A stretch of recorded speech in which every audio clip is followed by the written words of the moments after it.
Olá, bem-vindos ao canal do Centro Dao de Cultura Oriental. Eu sou Marco Moura e conversando sobre os 7 princípios herméticos, hoje falarei sobre o 4º princípio, que é o princípio da polaridade.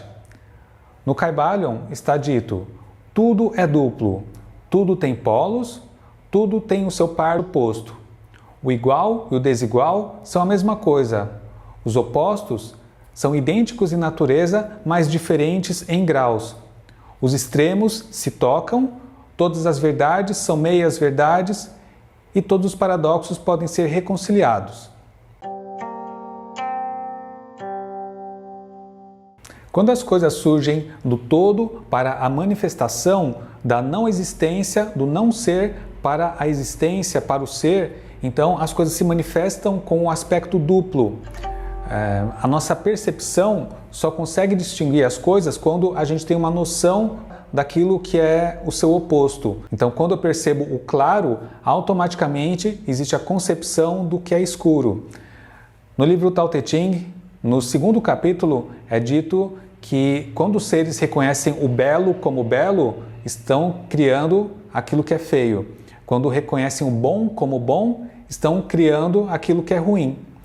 Automaticamente, quando eu falo que algo é belo, eu estou criando uma referência em uma escala que vai ser, as coisas vão ser ou mais belas do que isso ou mais feias do que isso. Eu só posso falar da esquerda quando existe uma limitação para algo estar mais à direita. Só posso falar do alto quando existe uma relação com baixo. Então, tudo é relativo, tudo depende do referencial. E a nossa percepção se baseia sempre em um referencial que é subjetivo.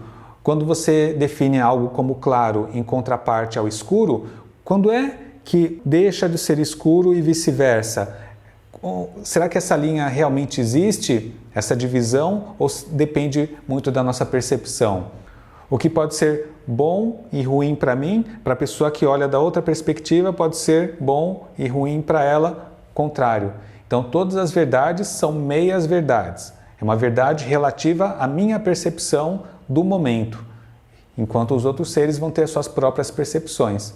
No taoísmo, então, esse par de opostos de tudo que existe pode ser classificado de acordo com Yin ou Yang. Yin e Yang não são absolutos, mas sim dependem sempre do referencial.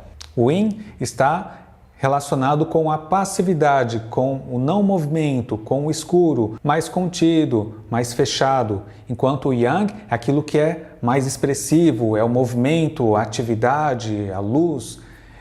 Então, a gente consegue fazer uma relação das coisas nessas duas categorias. Se pegarmos como referência o espectro da luz, ou o espectro eletromagnético, a gente pode pensar qual dessas ondas seria Yin, qual seria Yang, qual seria maior, qual seria menor. Então, depende muito do referencial. Se eu for me guiar pela amplitude das ondas, qual tem maior amplitude? Então, seria as ondas de rádio, que ela seria Yang em relação às micro-ondas, né? Porque ela tem uma amplitude maior. Porém, as ondas de micro-ondas têm uma amplitude menor, mas elas têm uma frequência maior. Se eu levar em consideração qual tem a maior frequência, então as micro-ondas seriam Yang em relação às ondas de rádio que seriam Yin. Mas, por sua vez, as micro-ondas tem uma frequência menor do que o infravermelho ou a luz visível, que seria Yang em relação a ela no quesito de frequência. Então, é importante a gente perceber que a nossa percepção depende sempre de um referencial. As coisas são sempre relativas à mente que está examinando. Quando os taoístas perceberam que essas duas forças primordiais formam a coloração de tudo que existe, né, compõe tudo que existe a partir dessa interação, então fizeram uma divisão dos fenômenos do nosso universo em 8 categorias, que são os 8 trigramas do I Ching, compostos de uma linha superior, que indica o céu, a possibilidade da existência, a linha inferior, que é a linha daquilo que é concretizado, refere-se à Terra, e a linha média, que é a da consciência que percebe isso, né? Que é o homem. Então, a linha superior pode ser Yin ou Yang, a do meio também Yin ou Yang e a de baixo Yin ou Yang. Então, com todas as variações, nós temos 8 trigramas e eles têm uma característica interna ou externa, que também existe um trigrama superior, outro inferior. Então, são 64 hexagramas, né? 6 linhas correspondentes, e a partir das diversas modificações e mutações deles, eles podem ter uma correspondência com todos os fenômenos universais. Então, essa seria uma chave de interpretação das coisas, dos fenômenos universais, de acordo com a perspectiva Yin e Yang, dentro de uma complexidade formada a partir dessa polaridade primordial. E esse aspecto duplo da dualidade que a nossa mente produz é visto no budismo como a dualidade sujeito e objeto, ou o observador e aquilo que é observado. A nossa consciência só se manifesta quando tem algo para ela ser consciente.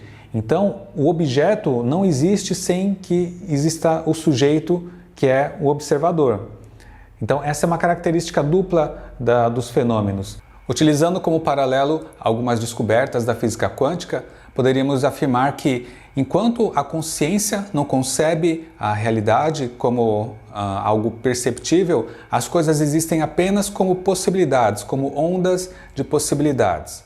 Nós já vimos que, da mesma forma que dentro da onda do espectro eletromagnético, o nosso hardware só consegue perceber a faixa de luz visível, uma faixa muito estreita dentro de todo esse espectro, a nossa mente ela percebe uma fração muito pequena de tudo que a consciência maior percebe. No nosso nível relativo de existência, no nosso nível convencional, a gente só concebe as coisas como reais quando elas estão dentro da faixa perceptível.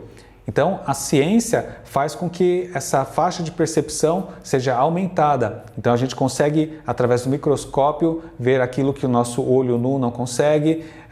Temos vários aparelhos que conseguem captar outras frequências que a gente não percebe, mas, com certeza, os nossos aparelhos são muito limitados dentro de todo o espectro que a gente não tem nem noção de que existe. Então, o observador, a consciência que percebe a realidade, é uma consciência ainda muito limitada. É um debate filosófico. Será que todo o nosso mundo é apenas uma criação da nossa mente, desse observador? Então, dentro do budismo, a gente tem essa concepção. É o sujeito que, ao mesmo tempo, ele é concebido junto do objeto, o observador junto do observado. Então, esse aspecto duplo são como duas faces de uma mesma moeda. Então, as coisas se manifestam de uma forma oposta, mas a substância é a mesma. Então, o metal da moeda é a mesma coisa, somente tem faces diferentes. No Kybalion é dito que os paradoxos podem ser reconciliados, porque a gente tende aos lados opostos a assumir uma posição oposta à outra, e da mesma forma que o lado direito depende do esquerdo, que a funcionalidade existe a partir dessa integração, a gente tem que compreender que não faz sentido a gente se colocar de um lado e querer exterminar o lado oposto. A gente, de certa forma, desaprendeu a fazer com que os opostos se conciliem. A gente assume, através do nosso ego, uma posição como se um dos lados fosse algo superior ao outro. A gente tem que compreender mais em termos de mão direita e esquerda, que são correspondentes uma com a outra, apenas têm uma função diferenciada. Aprender a conciliar os opostos é uma arte.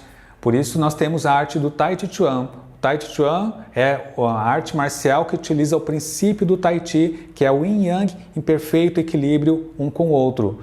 É uma prática de origem taoísta que utiliza esses conceitos de Yin Yang, tentando equilibrar a parte superior do corpo com a parte inferior, o lado direito com o lado esquerdo, a parte da frente com a parte de trás. E também os ciclos, né, do inspirar e expirar, dentro e fora, não como coisas opostas, mas sim como algo que dá origem um ao outro, né? Os dois peixinhos do Yin Yang sempre circulando e trabalhando em conjunto. E dessa forma, então, fazendo a prática de um modo integrado, com a sua mente percebendo essa ligação que existem entre os opostos, a gente vai conciliando isso internamente e tendo maior equilíbrio, maior integralidade do nosso ser. Então, se quiserem conversar mais a respeito, se tiverem dúvidas, podem deixar nos comentários. É sempre um tema que a gente pode desenvolver mais, mas depende de como as pessoas estão recebendo essas informações. E aí a gente vai conversar no próximo sobre o princípio do ritmo e também está relacionado com a polaridade. Ok? Obrigado, até a próxima.